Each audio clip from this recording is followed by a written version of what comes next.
Boa noite, meus amigos.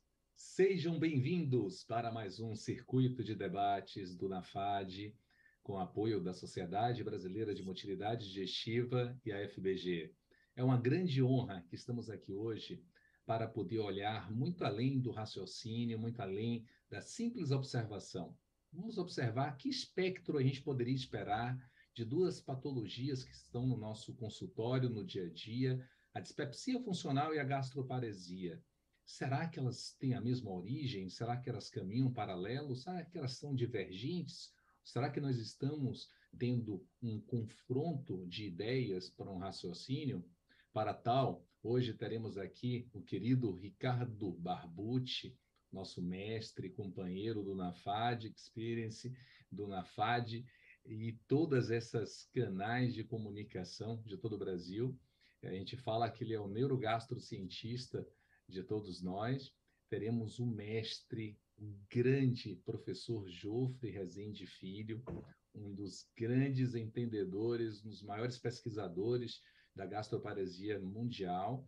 E para o debate teremos o querido Maurício Bravin, que vem lá da Confraria Mineira do Nafage, o grande amigo Micael Faria, lá de Rio Preto, ele que traz toda essa abordagem multidisciplinar paulista para todos nós, e o grande querido mestre que está aqui do nosso lado, o querido Ricardo Viebig, que é nosso presidente, nosso líder, que hoje está aqui para passar uma mensagem especial para vocês, para poder falar um pouco desse momento da neurogastroenterologia e da Sociedade Brasileira de Motilidade. Boa noite a todos. É um prazer estar mais uma vez aqui, recebendo os ensinamentos do meu xará, né? E também a agradecer mais uma vez a todos aqueles que compareceram ao Fórum Neurogastro, tá? Que foi um evento que, para mim, foi muito importante no sentido de reunir as pessoas de novo. As pessoas se abraçaram, tomaram café, discutiram ciência, mas também falaram dos seus projetos, das famílias, dos netos. Enfim, foi o congraçamento que estava nos faltando há 3 anos já. Estávamos privados disso. Então, foi um encontro muito bacana, tá certo? De alto nível, os palestrantes fantásticos, as conversas foram muito interessantes. Tivemos aí um evento da pediatria, de enfermagem e motilidade digestiva, ou seja, reuniu quase todas as áreas que a neurogastroenterologia envolve, né? Então, esse é um modelo assim de, de encontros que a gente pretende que se multipliquem, tá? E sejam bianuais, para que a gente possa não só voltar a se encontrar, mas se atualizar principalmente. Lembrando que esse é um evento para especialistas mesmo, certo? Então, vamos manter um nível sempre muito elevado, tá, dessas reuniões. E demais, Fábio, agradecer pessoalmente seu incentivo, a sua força também. Foi muito importante a sua pessoa na organização desse evento. A Carla também foi de inestimável valor. Enfim, cada um contribuiu um pouco, mas em especial eu tenho que agradecer aqui publicamente ao Fábio Teixeira, que com certeza é, uma mola propulsora dentro da neurogastroenterologia, tá? Aproveitem dele, aproveitem da força que ele traz, tá? Muito bom. E agora vamos em frente, deixar a palavra com os mestres da gastroenterologia gástrica. Vamos lá. Com certeza, querido Barbucci vai estar hoje para a gente trazendo algo muito especial. Preparado, a gente pegou assim um compilado de que há de mais moderno hoje na literatura, de mais atual, para trazer para tudo isso aqui. Mas a gente apresentou para vocês um novo livro de manometria, de impedância, de pH-metria, de motilidade digestiva, que é, na verdade, como o grande Viebig falou, ele como técnico, como incentivador e como grande motivador de todos nós, temos mais um livro de cabeceira aí para todo motilista, para todo serviço de motilidade de todo o Brasil, todo o Neurogasto. A gente recomenda a todos vocês, já está disponível na literatura, nas livrarias, tá? Gostaríamos de agradecer o querido apoio do Departamento Científico da APSEM e da LACER, que nos apoia de forma totalmente integrada. Querido Ricardo Barbucci, sem mais delongas, seja bem-vindo, traga para a gente. Eu não gosto de apresentar seu currículo, porque o Brasil todo já tem você no coração de um grande amigo da neurogastroenterologia. Boa noite a todos, muito obrigado pela apresentação, Fábio, sempre elevando o meu moral aqui, tratando a minha depressão de final do dia, noturna, né, Jofre? Isso... E é um grande prazer estar com vocês essa noite, um grande prazer rever os amigos que a gente viu há pouco tempo ao vivo e a cores, né? Tem quanto? 2 semanas, Vebig? 2 semanas, né? E agora virtualmente é sempre um grande prazer. E a gente trouxe para vocês um caso clínico, para a gente discutir em conjunto, aproveitando aqui o expertise dos colegas que me acompanham nessa apresentação dessa noite, e é claro da plateia que pode dar os pitacos também, né, Fábio? Através do... Tem jeito de se comunicarem com a gente, não tem? Total. Assim, vocês vão estar lá na nossa plataforma, quando vocês colocarem no celular ou no computador, vão ter acesso às perguntas. Essas perguntas vão gerar para a gente assim, um balizador. A gente pede a vocês que participem, mandem no chat também, mandem alguma pergunta, se conectem. A neurogastroenterologia é conexão. E para isso a gente está aqui, conectar os serviços de todo o Brasil em prol desse grande avanço que a gente está fazendo. Barbucci, é contigo. Beleza, então vamos começar a apresentar o caso clínico aqui. Deixa eu compartilhar meus slides.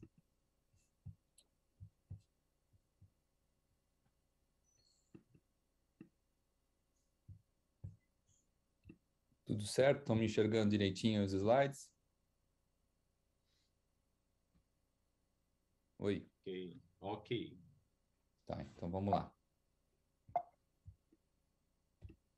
Aqui os participantes dessa noite. Vamos lá. Trata-se de uma mulher de 32 anos de idade que procura o gastroenterologista por quadro de dor epigástrica em pontadas e em queimação, que piora com a alimentação, melhora parcialmente com o uso de antiácidos. O quadro se iniciou há cerca de 2 anos, apresenta caráter quase que diário e piora durante períodos de estresse.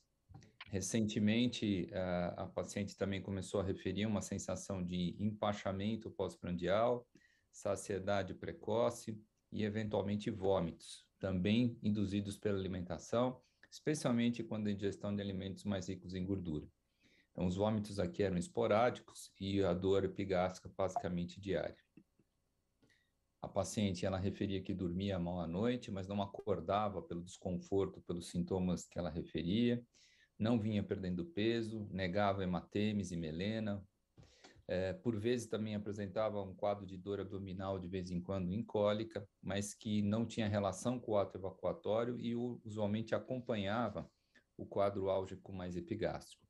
Ela negava a relação dos sintomas com o período menstrual e negava o uso de anti-inflamatórios não esteroidais ou outro medicamento qualquer.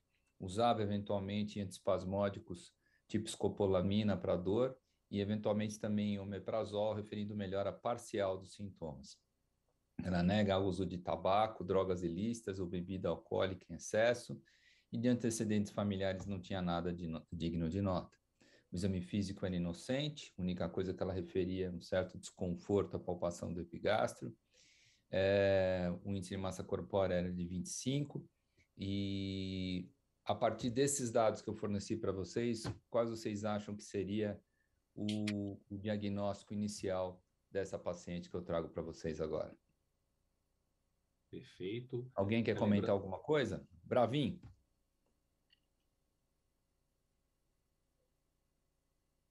Querido Bravin, está conectado conosco? Sim, sim. Boa noite a todos. Muito obrigado pela comissão aí de ter me prestigiado aí, mais uma vez honrado. Na verdade, é um caso muito comum, dia a dia. A gente sabe que a incidência, a prevalência desses sintomas na população geral é muito alta. né? Chama atenção alguns sintomas. Inclusive, eu estava pensando o que eu poderia colaborar em relação ao tema, Barbucci. Chama atenção que alguns pacientes dormem muito mal. É frequente esse tipo de queixa no nosso dia a dia quando se depara com uma suspeita de gasparesia. Lógico que num primeiro momento não seria a minha primeira hipótese, mas dispepsia funcional, com uma possibilidade dentro dessa refratariedade de se tratar realmente de uma gasparesia, né? Mas a gente sabe que na mesma topografia tem várias enfermidades que podem se sobrepor, então realmente todas essas possibilidades têm que fazer parte aí das hipóteses diagnósticas, mesmo num primeiro momento, tá? Mas eu 60%. ficaria Sim. com a letra A num primeiro momento. Grafim, 60% dos nossos colegas estão contigo. Gostaria de agradecer a presença de todos vocês. Vamos lá, Barbucci. Peraí, vai Jofre, falar? o Jofre precisa dar um pitaco. Jofre, fala para mim. O Jofre Não, acha que a resposta é outra, né, Jofre? eu acho que, diante do que foi apresentado, eu estou diante de um paciente com síndrome de dispepsia. Mas eu não tenho critério ainda que me permita dizer que é dispepsia funcional, que eu não tenho endoscopia. E muito menos definir, são sintomas compatíveis com gasparesia, mas esse conceito é necessário que se quantifique o esvaziamento gástrico. Então, nesse ponto, eu marcaria a letra B, que é uma dispepsia ainda não investigada. Então, o Então, diagnóstico professor de Jofre, sindrome... só assim, para dar o diagnóstico da dispepsia funcional, primeiro ponto. Você tem que preencher critérios clínicos de longo prazo, pela sugestão de Roma. Você tem que ter os sintomas de dispepsia como tem. Nesse caso aí, eu tenho misto. Eu tenho dor epigástrica e tem sintomas desconfortáveis pós-prandial. Porém, Perfeito.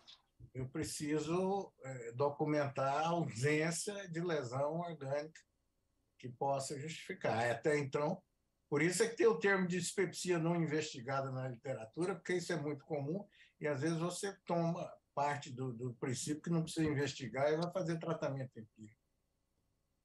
Bom. E em relação ao sono, professor, como é que é? Como que você... Isso aí é uma coisa importante, né? A gente vê com frequência pacientes com síndrome dispéptica, com sintomas no caso, sintomas funcionais, né, que se associam com distúrbio de sono, muito frequente, com certeza. E aí a neuromodulação vai ajudar. Mas para comprovar esse diagnóstico, eu vou precisar. Barbucci, vamos lá, querido. Vamos seguir aqui.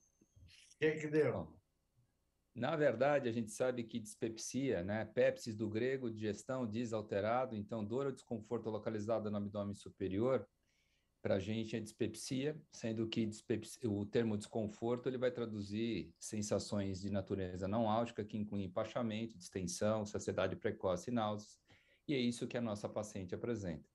Entretanto, como o professor Jofre mencionou, a dispepsia, de uma maneira geral, ela pode ser dividida em dois grandes grupos. Ela pode ser orgânica, quando existe uma clara alteração orgânica que explica esses sintomas dispépticos, seja uma alteração química, bioquímica, inflamatória, infecciosa, anatômica, ou eventualmente até degenerativa. E ela pode ser também, na ausência, então, de lesões orgânicas evidentes, então a gente pode fazer o diagnóstico de dispepsia funcional. Diferente da síndrome irritável, que o diagnóstico é de inclusão, em que a gente vai se basear basicamente é bom. Se a gente vai se basear quase que exclusivamente em sintomas, com necessidade de poucos exames subsidiários para a gente dar o diagnóstico de certeza, a dispepsia funcional é um diagnóstico de exclusão. Então, é extremamente importante que a gente exclua as principais causas orgânicas de sintomas dispépticos para que a gente possa dizer que nosso paciente tem dispepsia funcional. E, além disso, ainda se tem que afastar o que a gente chama de dispepsia associada à infecção pelo Helicobacter pylori, um tipo de dispepsia orgânica, mas que tem sido colocado como um terceiro grupo, em que há necessidade, então, de a gente afastar para que a gente possa fazer o diagnóstico de dispepsia funcional de uma maneira mais assertiva. Bom, tendo o diagnóstico, então, de síndrome dispéptica ou dispepsia a esclarecer, qual a conduta dos senhores a partir de agora? Vão pedir agora uma endoscopia, vão pedir um ultrassom de abdômen, vão pedir uma tomografia de abdômen, vão pedir bioquímica geral e um parasitológico de fezes, ou vão pedir simplesmente um antígeno fecal para a pesquisa do H. pylori. O que vocês têm a me comentar? Gael? Boa noite, pessoal. Obrigado pelo convite. Estou muito contente de estar aqui com vocês hoje nessa discussão e com os mestres aí, os grandes da motilidade. Aqui varia muito assim do dia a dia realmente, porque se nós estamos investigando esse estômago, poderíamos pedir uma endoscopia. Ela não tem nenhum critério de alarme mais grave para logo de cara, às vezes até pedir essa endoscopia, poderíamos pedir uma bioquímica. Aqui no serviço, muitas vezes, eu acabo pedindo já um combo porque eu tenho à disposição alguns exames e você acaba pedindo um combo de endoscopia. Nesse caso, eu pediria de cara aqui endoscopia e ultrassom. E alguns exames de bioquímica. E o Viobig faria diferente, Xará? Acontece assim, né? Muitas vezes você não é o primeiro médico dessa paciente. Justamente. E ela vem com a pasta debaixo do braço, né? E aí eu me espanto por causa de uma queixa dispéptica, né? Tem 48 exames, tem exame que eu nunca ouvi falar, dosagem de vitamina, sei lá eu, de alguma coisa, de molibdênio no cabelo, e esse é um negócio impressionante, né? Quer dizer, um simples sintoma desencadeia um laboratório, muita gente já com ultrassom, com tomografia, é impressionante, e muitas vezes, assim, um simples exame de fezes não é feito. Então, acho que, assim, a princípio, eu concordo com você, Micael, é possível que a gente tenha que lançar obrigatoriamente mão de uma endoscopia com pesquisa do Helicobacter, que é uma ocorrência comum, né? Uma gastrite, né? Uma gastrite aqui no Brasil por Helicobacter. Então, eu começaria por aí, tá? Para chegar ao diagnóstico de exclusão de dispepsia funcional, como o mote da reunião está querendo discutir, né? Então, para chegar nisso, eu faria isso. Mas, sim, se a paciente não tem obesidade, não tem sintoma de diabetes, alguma coisa assim, eu deixaria para talvez pesquisar na negatividade disso, para um laboratório para hipotireoidismo, para diabetes, enfim. Mas eu ficaria primordialmente com uma endoscopia. Perfeito. Viebig, 93% de nossos colegas conectados conosco, muito obrigado por estarmos juntos, estariam com você também, querido. Fala, Barbucci. Então, vamos lá. Quando a gente fala de dispepsia, de síndrome dispéptica, se a gente for by the book, a gente precisa levar em consideração especificamente se existe ou não existe algum sinal ou sintoma de alarme associado a esses sintomas dispépticos. Lembrando que a idade para a gente aqui é também um sinal de alarme, especialmente quando o nosso paciente tem acima de 35, 40 anos. E esse cutoff para a gente aqui, ele se deve ao fato de que a prevalência de câncer gástrico no nosso meio não é uma prevalência desprezível, e o aumento da incidência de câncer gástrico no nosso país começa a partir dos 35, 40 anos. Então, qualquer paciente com queixa dispéptica que tem mais do que 40 anos de idade, é essencial que a gente faça, então, uma investigação mais profunda, que a gente faça endoscopia. Não havendo nenhum sinal, sintoma de alarme, sendo o paciente mais jovem do que 40 anos, segundo o Roma 4, segundo o Kyoto, a orientação é que a gente faça um teste que pesquise Helicobacter pylori para um teste não invasivo, o que a gente tem de disponível mais no nosso meio, o antígeno fecal e a sorologia para H. pylori. Quando o H. pylori vem positivo, a gente vai ver o que a gente faz. Vindo o H. pylori negativo, a gente está autorizado a fazer um tratamento empírico para o nosso ou para a nossa paciente e ver o que acontece. Melhorando a nossa paciente, a gente continua com o tratamento. Não havendo melhora, então, a gente passa para uma investigação um pouco mais detalhada, incluindo endoscopia, bioquímica básica. Em nosso meio, o Consenso Brasileiro de Helicobacter pylori nos orienta também a pedir o parasitológico de fezes, já que a gente sabe as eumintíases e protozoídes são bastante frequentes no nosso meio, especialmente em alguns lugares onde as condições de saneamento básico não são as melhores. O ultrassom de abdômen, na verdade, não é contemplado por Roma 4 nem por Kyoto como indicado nesse tipo de investigação, mas usualmente na nossa prática clínica e no nosso serviço a gente acaba pedindo ultrassom, mesmo porque demora para os pacientes conseguirem agendar esse exame, às vezes mais do que endoscopia, por incrível que pareça.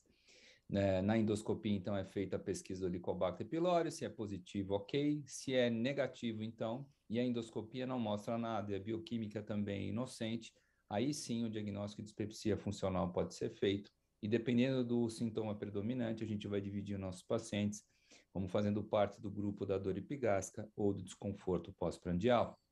Havendo sinal ou sintoma de alarme, a gente partiria, então, direto para uma investigação mais detalhada, em que inclui endoscopia, bioquímica, etc. Importante que a gente tenha em mente que a idade do paciente que orienta a realização da endoscopia pode variar de local para local, e isso tem relação direta com a prevalência do câncer gástrico e dos gastos que se tem na realização da endoscopia e no diagnóstico do câncer. No caso, por exemplo, dos americanos, o cutoff é de 60 anos. Havendo pesquisa de Helicobacter positivo, independentemente se por via invasiva ou não invasiva, a gente deve proceder à erradicação da bactéria, e se houver melhora dos sintomas que o paciente refere, e essa melhora for mantida por 6 a 12 meses, o diagnóstico é de dispepsia associada ao Helicobacter pylori. Por outro lado, se a gente erradicar o Helicobacter pylori e não houver melhora, ou se houver recorrência dos sintomas entre 6 a 12 meses, aí sim a gente pode estabelecer, então, um diagnóstico de dispepsia funcional. Então, para a gente fazer o diagnóstico de dispepsia funcional, nosso paciente tem que ter sintomas compatíveis, ausência de alterações à endoscopia, parasitológico negativo, e também o paciente tem que ter H. pylori negativo, ou então não ter melhorado dos sintomas após a erradicação do Helicobacter pylori. De uma maneira geral, a gente precisa tratar em torno de 14 pacientes com dispepsia associada a Helicobacter para que um melhore. No Brasil, os trabalhos do professor Mazzoleni mostram que talvez esse NNT seja bem melhor, em torno de 8, o que faz com que a erradicação do Helicobacter pylori seja, sim, uma estratégia muito interessante para tratar pacientes com síndrome dispéptica. Bom, uma vez feito o diagnóstico, então, de síndrome dispéptica, os senhores têm que tratar essa paciente. E o que vocês usariam inicialmente para controlar os sintomas? Vocês usariam vonoprazan, 10 a 20 miligramas, pantoprazol, dariam domperidona para essa paciente, eventualmente meclozina, ou então cimetidina. Essa aí, falando em cimetidina, essa aí precisa do Jofre, né? Jofre que traz a história da gastroenterologia. Professor Jofre. Me chamou de velho, hein, Jofre? Pois é. Não. Ele é um guru que nós temos, Barbudos.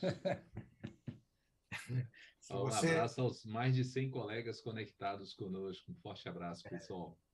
Bom, se você está falando história, vamos lá um pouquinho. Sir James Black, um farmacologista inglês, que recebeu o título de Sir da Rainha, foi o farmacologista que desenvolveu a cimetidina e o propanolol. Então, você vê o impacto que houve a entrada da cimetidina no tratamento da doença PEP, porque isso lhe valeu uma medalhinha do Prêmio Nobel de Medicina de 1976. Né? James Depois Black. que eu falo, é o arquivo goiano da gastroenterologia mundial. Não tem. Você viu o impacto que houve, né? Depois vieram os outros. Antes de comentar essa questão, eu queria só fazer um comentário com o Barbucci.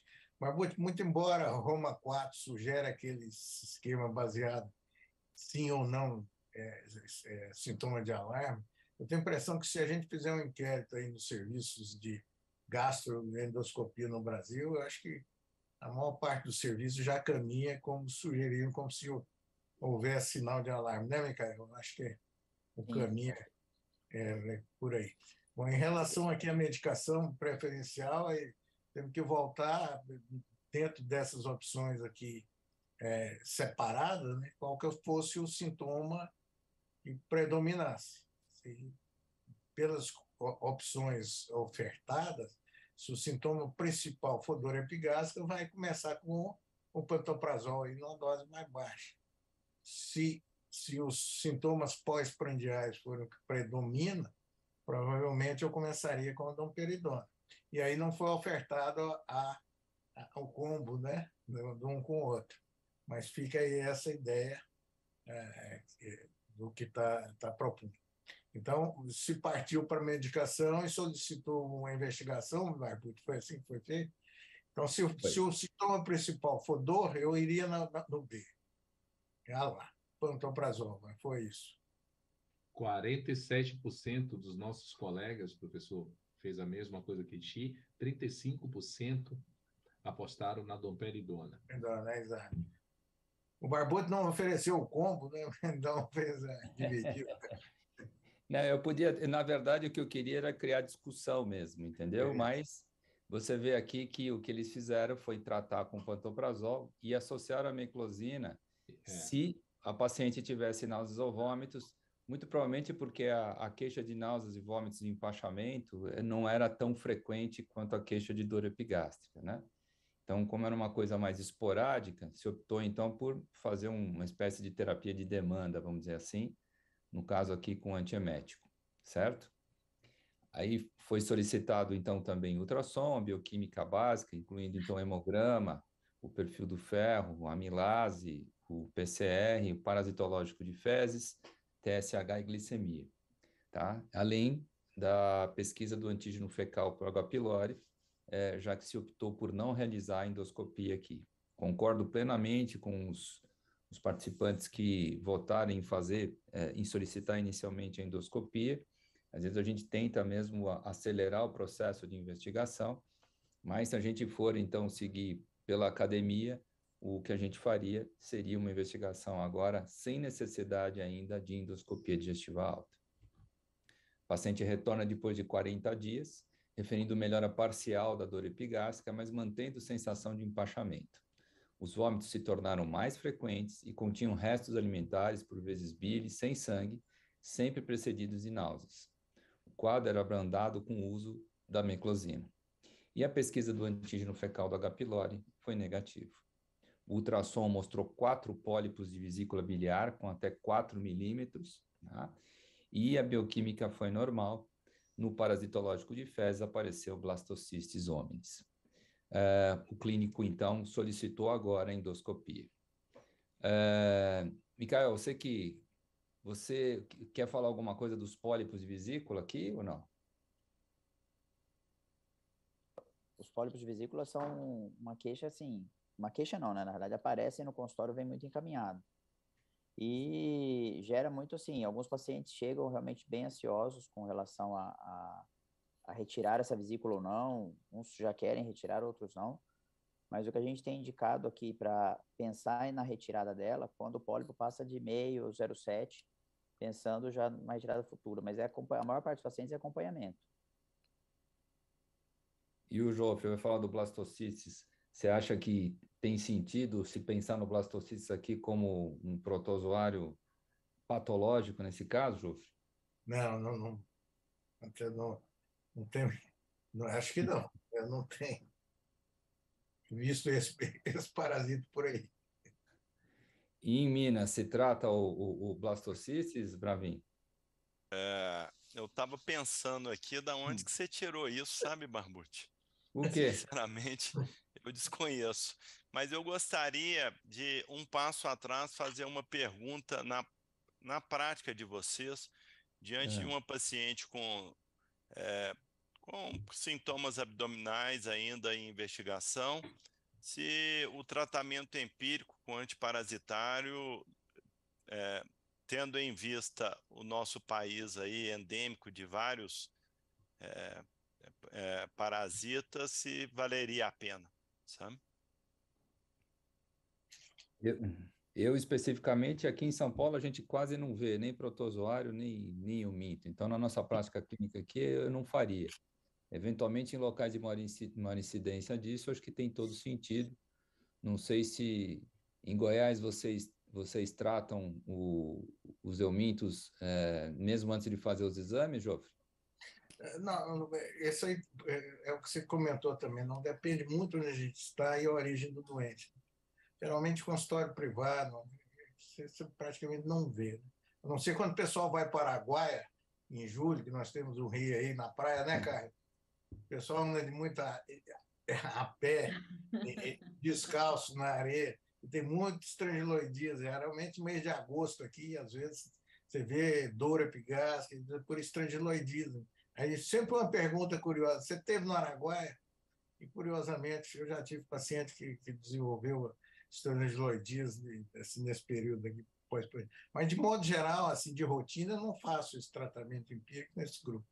Agora, dentro do hospital universitário, com o pessoal, às vezes, que vem de zona rural, aí sim, às vezes, é uma opção, né?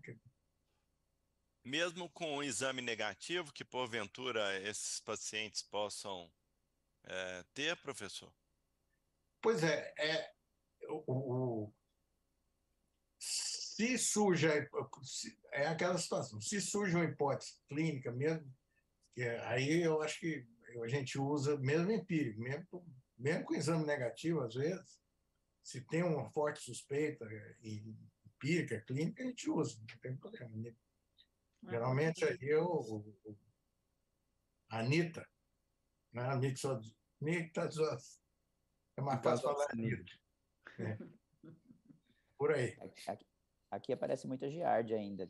Tem épocas do ano que aparece bastante paciente com giardia. Essa semana mesmo apareceu 2, consultório privado. Eu tive um paciente hoje que entrou numa faculdade em São José do Rio Preto, aí que fizeram um trote com ele de enterrar ele numa areia, numa praça, e ele pegou bicho geográfico em São José do Rio Preto. Aí, ó, aqui, ó. Então Tá tem vendo? mais algumas coisas ainda.